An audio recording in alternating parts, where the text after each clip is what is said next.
akong Tagalog. Char. Bagaan sakit na kay sa ilo. Sa ulo.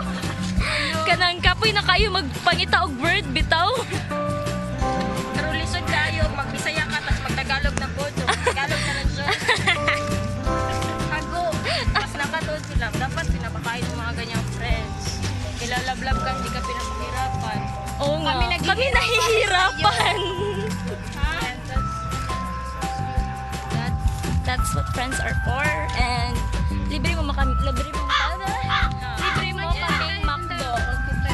Alemanya daw tayo. Social talaga. Ah, sige, mag-Alemanya